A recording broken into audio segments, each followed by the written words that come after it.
Gaura Bhakta Vrinda. Hare Krishna, Krishna Krishna, Hare Hare, Hare Rama, Rama Rama, Hare Hare. We continue reading from Srimad Bhagavatam. We are on Canto 3, Chapter 29, Text 8. And we finished Text 8. So we'll begin with Text 9. Vishayan abhisandhaya yasha aishwaryam eva va archadam archayed yomam prathak bhava sarajasaha. Translation and purport by His Divine Grace, A.C. Bhaktivedanta Swami Srila Prabhupada. Okay, the worship of the deities in the temple by a separatist with a motive for material enjoyment, fame, and opulence is devotion in the mode of passion. So we are hearing about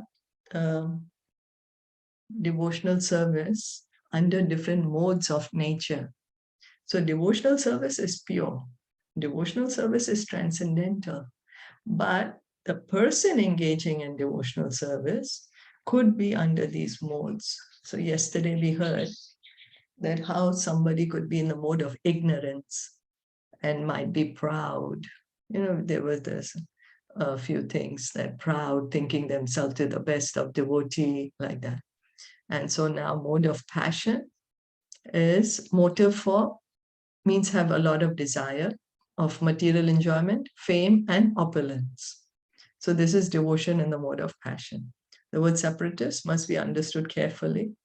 The Sanskrit words in this connection are bhinnadrik and prathak bhavaha. A separatist is one who sees his interest as separate from that of the Supreme Lord. Mixed devotees or devotees in the mode of passion and ignorance think that the interest of the Supreme Lord is supplying the orders of the devotee. The interest of such devotees is to draw from the Lord as much as possible for their sense gratification. So when we are engaging in bhakti under the modes of ignorance and passion, means we are treating the Lord as our order supplier. We want the Lord to fulfill our desires for our sense gratification. So this is the separatist mentality. Actually, pure devotion is explained in the previous chapter. The mind of the Supreme Lord and the mind of the devotee should be dovetailed. A devotee should not wish anything but to execute the desire of the Supreme. That is oneness. So this is pure devotional service. When we can understand that my duty is only to serve the Lord. What happens is, because we think we are the body, so we are thinking we are the body, whatever psychophysical nature that we have. And so we think that I need to keep this body as comfortable as possible, and all the things and people related to the body should be getting the best of the things. And so we may work in such a way as to use the Lord as our order supplier. Whereas pure devotional service occurs, that's why Krishna says pure devotional service begins from the liberated platform, where one is completely understood. I'm not the body, I'm the soul, I'm eternal part and parcel of Krishna. And my only business is to please Krishna. That is pure devotional service. So that's how it says the mind of the Supreme Lord and the mind of the devotee should be dovetailed. And that is oneness. So oneness doesn't mean the devotee merges inside the body of the Lord, but oneness in interest. Oneness in interest, that the devotee is only interested to work for the pleasure of God. When a devotee has an interest or will different from the interest of the Supreme Lord, his mentality is that of a separatist. When the so-called devotee desires material enjoyment without reference to the interest of the Supreme Lord, or he wants to become famous or opulent by utilizing the mercy or grace of the Supreme Lord, he is in the mode of passion. So we could be in the mode of passion if we are saying, okay, let me do devotional service and I will get so famous, so many people will worship me, and I will get adoration for so many people. I will enjoy more. I will engage in devotional service, and this is how I will enjoy. Then our devotional service is in the mode of passion. Mayavadis, however, interpret this word separatist in a different way. They said that while worshipping the Lord, one should think himself one with the Supreme Lord. This is another adulterated form of devotion within the modes of material nature. The conception that the living entity is one with the Supreme is in the mode of ignorance. Oneness is actually based on oneness of interest. A pure devotee has no interest but to act on behalf of the Supreme Lord. When one has even a tinge of personal interest, his devotion is mixed with the three modes of material nature. So pure devotional service is beyond the modes. Pure devotional service is on the liberated platform. Liberated platform where the devotee is completely understood, I'm not this body, I'm the soul. And so he is completely engaging in the service of the Lord for the pleasure of the Lord. Now, many of us may not be on that platform. So the devotional service we perform then is under the modes of material nature. It could be in goodness, it could be in passion, or it could be in ignorance. So the conception that the living entity is one with the Supreme is in the mode of ignorance. If we are thinking that I'm God myself, and so I am worshipping my own self so that I will get liberated and I will think I am God myself, that is ignorance. Because it's completely not true. It's completely going away from our true position. So I may have desires. I have many, many material desires that I'll engage in devotional service and God will fulfill these desires. And then my devotional service is in the mode of passion. But it's only when a devotee is engaged completely for the pleasure of God, then that is pure devotional service. So we can see, for example, a director is there, and so he has to put different actors on the scene. So if everyone is working according to what the director is saying, then it's going to be very nice. It will be, the scene can be shot very quickly, very fast, without any hiccups, because everyone is following what the director is saying. But imagine if each actor starts fighting with the director. Hey, why you give me this role? I'm not going to do what you're telling me to do. I'll do what I want to do. This is what we are trying to do. We are all trying to become the director ourselves instead of following the orders of God. Because we are saying, why should I follow God's orders? How does he know? I know better. So we're all trying to become the controllers.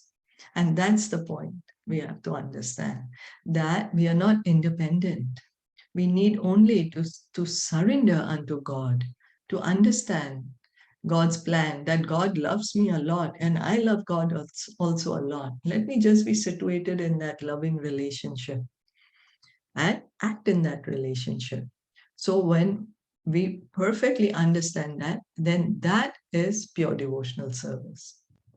Is that okay? So the Mayavadis think that oneness with the Supreme means that he's also God. That's right. And, right? Okay. That's right. And then in the mode of passion, what does it mean? I mean, how is it? You're in So the mode of passion has a lot of desires. So the desires are for material enjoyment, lot of material enjoyment, or wants to become famous or opulent, So a devotee may be on that platform that I will pray to Krishna and Krishna will give me a lot of opportunity to enjoy more and more. And I will become famous as a devotee of Krishna, or I will become very opulent as a devotee of Krishna,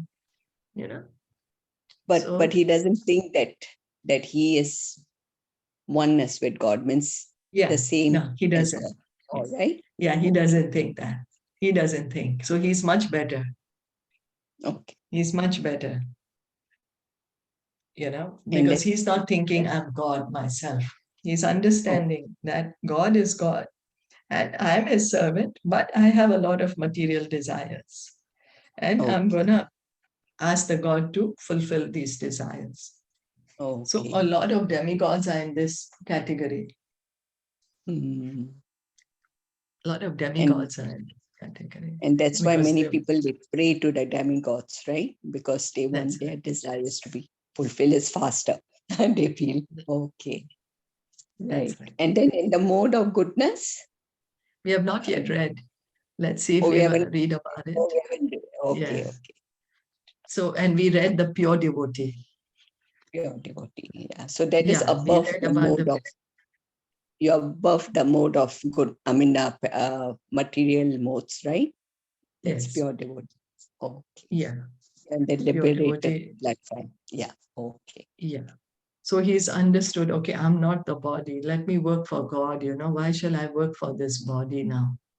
He's understood. So he engages in pure devotion. Mm. So now it's goodness. So let's hear. Okay.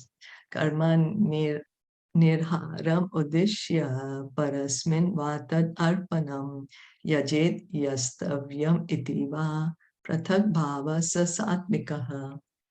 When a devotee worships the Supreme Personality of Godhead and offers the results of his activities in order to free himself from the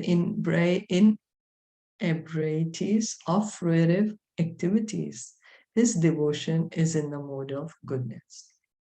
The Brahmanas, Kshatriyas, Vaishyas, and Shudras, along with the Brahmacharis, Grahasthas, Vanaprasthas, and Sannyasis, are members of the 8 divisions of Varnas and Ashrams, and they have their respective duties to perform for the satisfaction of the Supreme Personality of Godhead. So Krishna, he himself says in Bhagavad Gita, chapter 4, that he has divided the society into the 4 Varnas and the 4 Ashrams. The 4 Varnas and Ashrams, Brahmachari, Grahas, Vanaprastha, Sannyasi, and then Brahmana, Kshatriya, Vaishya, Shudra. So based on all these positions, each person has a particular duty to perform. And the duty should be performed for the satisfaction of God. When such activities are performed and the results are offered to the Supreme Lord, they are called arpanam, duties performed for the satisfaction of the Lord. So karma yoga, that I'm going to do my duty, but the result, I don't want to be attached to it. I'm doing my duty for the satisfaction of Krishna.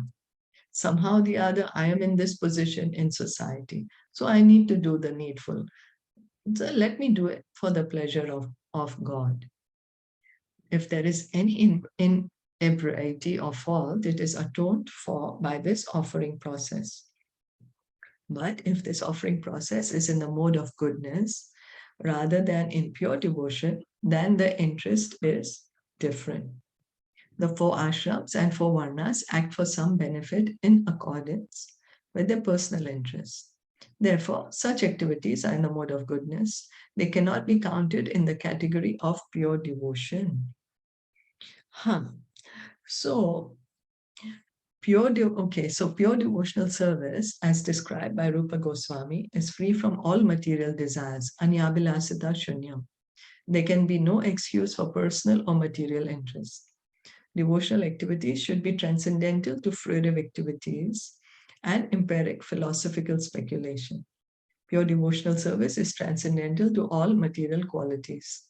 So if a person is saying that, okay, I according to my position in society, I have certain material desires, I have certain material duties, but let me do them for the pleasure of God, for the satisfaction of God. I don't want the result for myself, but I'm going to do it for the satisfaction of God. Then that becomes in the mode of goodness. That is not pure devotional service. Pure devotional service is when I have no material desire, no desire for um, no material desire, no desire for liberation, no desire for mystic yoga, nothing. Only desire is, how can I please the Lord? Let me please the Lord. That is the motive. Then that is pure devotional service. But if I'm doing my duty, okay, I'm going to keep my family happy, everything, and I want to keep God happy with my duties, then this is in the mode of goodness. Devotion in the mode of goodness. Also, it could be coming under karma yoga, that do whatever that I need to do and offer the result to God. Don't get attached to the result. And Krishna tells to Arjuna, you fight for me. Krishna is telling Arjuna to come to this point of karma yoga, at least come to the point of goodness. Because when we can come to this point of goodness, it's very easy to transcend the modes. Then it's easier to transcend the mode of goodness and be situated in pure goodness. Because from ignorance and passion, it's very difficult to transcend.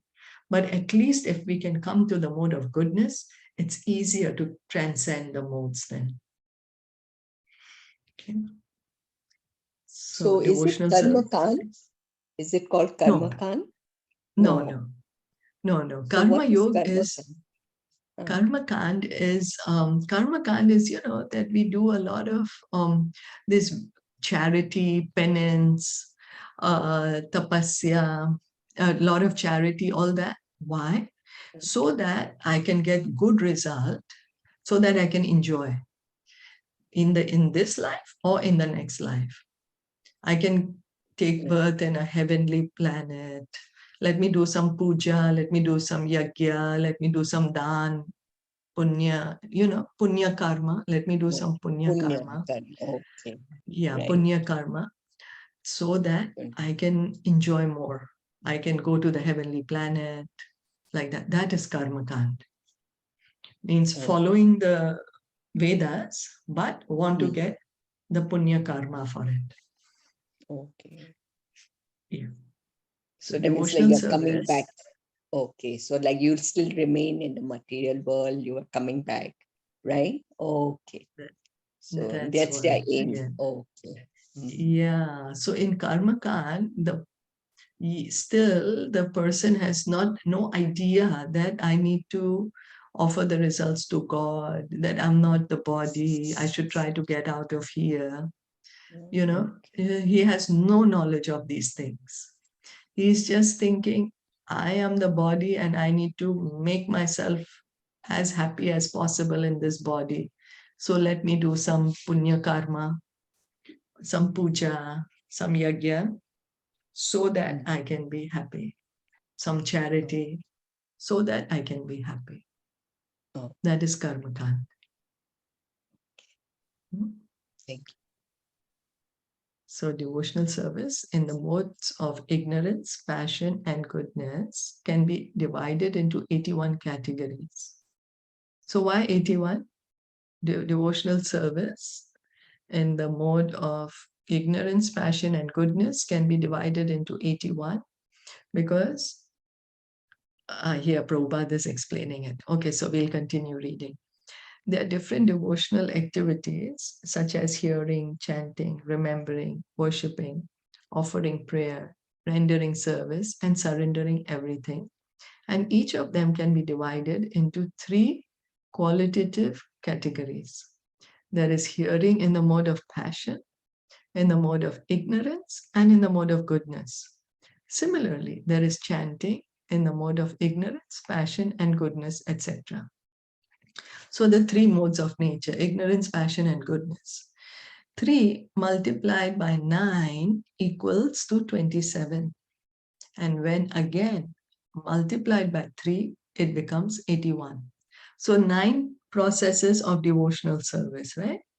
Hearing, chanting, remembering, worshipping, all these are 9 processes. And they can be performed in 3 modes of nature, goodness, passion, and ignorance. So 3 times 9 is 27. And then again, when it is multiplied by 3, it becomes 81, because they could be in any of the modes. The different permutation and combination of the modes. That's why it's written 81. One has to transcend all such mixed materialistic devotional service in order to reach the standard of pure devotional service, as explained in the next verses.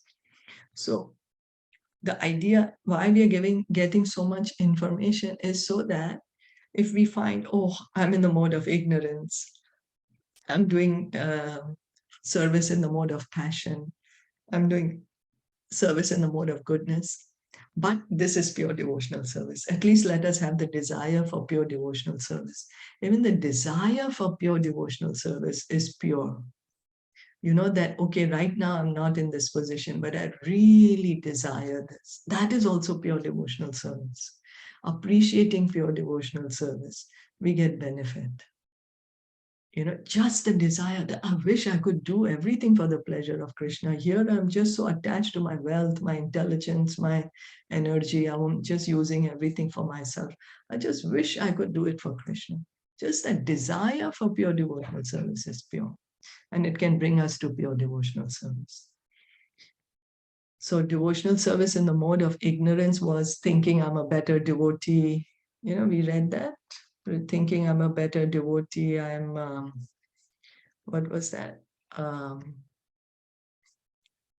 Envious, proud, violent, angry, separatist. This is devotional service in the mode of ignorance. Thinking I'm a better devotee than others. I'm being proud of our devotional service, envious of others, always being angry and violent. So that is ignorant. Then devotional service in the mode of passion, we have a lot of desires. I want to enjoy. I want to use Krishna so he can give me a better status for enjoyment. I want to use Krishna so he can make me more famous.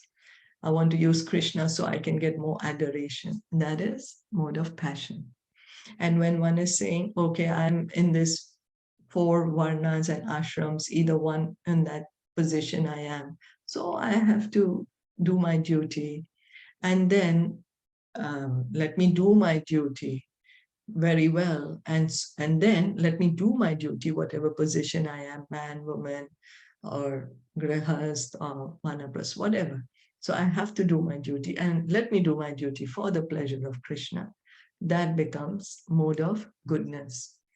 But when one wants to engage in devotional service for the pleasure of Krishna, without any material desire, without desire for liberation, without desire for mystic powers, under the guidance of the spiritual master, favorably, then that is pure devotional service.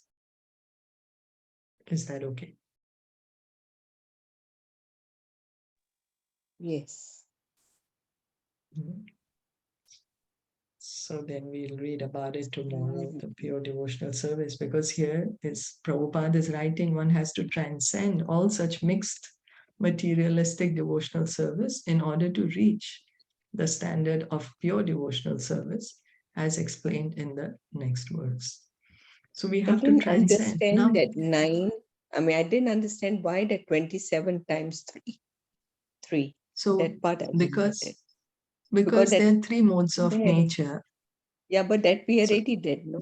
Earlier, like 9 times 3. 9.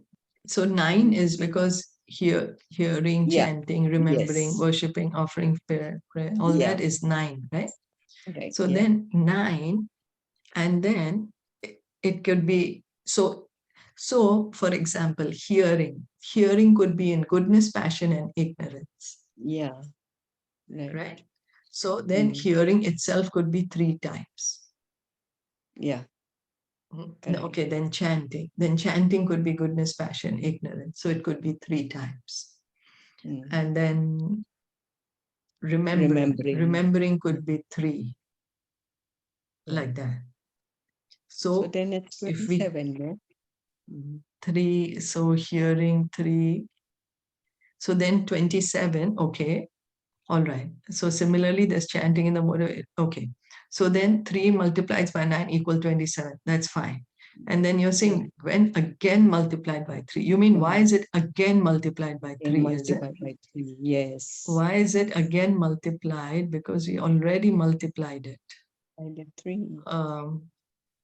Ignorance, passion, and goodness. Well, I used to understand it as the different combination of the different combination of ignorance, because it could be completely in ignorance, or it could be completely in passion, could be completely in goodness. That we understood, right? But then now it could be mixed. It could be ignorance with goodness. It could be ignorance with passion. What degrees of it is there? Yeah, the different degrees of the combination. At least this is how I understand it. That this is how I've always, and then that's why it becomes 81. Because sometimes we may not be only in pure ignorance. We could have a combination of ignorance and passion, Or we could have all three. Yes, ignorance, passion, and goodness. We could be having all three also. Okay. Yeah. So then the idea is that we have to come to the point of pure devotional service. Why? Because all these mixed things are again to do with the body, because we keep thinking, I'm the body. We are so attached to the body. Sometimes maybe not to the physical body, but we are attached to our mind, or this is my personality, this is who I am. But that's not who we truly are, right? But because we are the soul, but we are so attached to that, whatever personality that we glorify ourselves to have become. But we have to transcend that. We have to transcend that and come to the point of pure devotional service. And I guess even then how to do the mode of nature, like throughout the day, it changes. It could be, right? Sometimes it could be in the morning, it could be in the goodness, and then later it becomes passion, and then it can change to ignorance. So that's why maybe also, right? Also, yeah, maybe, yes. Maybe, yeah. Yeah. Yeah. So the main point is, we have to transcend from all this. Right. Yeah, that's the difficulty, right? Yeah. Because that's the difficulty. So then what do? Then we pray. My dear Krishna, I am completely in the modes of nature. What can I do? I'm thinking I'm the body, where I'm forgotten totally who I am. So now you please help me. I'm yours. Now you help me. That's what we can do. We can become honest to understand our position and pray. Pray to Krishna for his mercy. Pray to the spiritual master for his mercy. Pray to Srila Prabhupada. And by their strength, then we can continue it in this journey. Hari me jesote sotero. I am thine, I'm just yours. Yeah, now I'm yours. Yeah. Yes, I am yours. That's very good. Thank you. Thank you so much. We'll end here for today. Srimad Bhagavatam ki jai, Srila Prabhupada ki jai, Gaur Bhakta Vrinda ki jai. Hare Krishna. Hare Bol.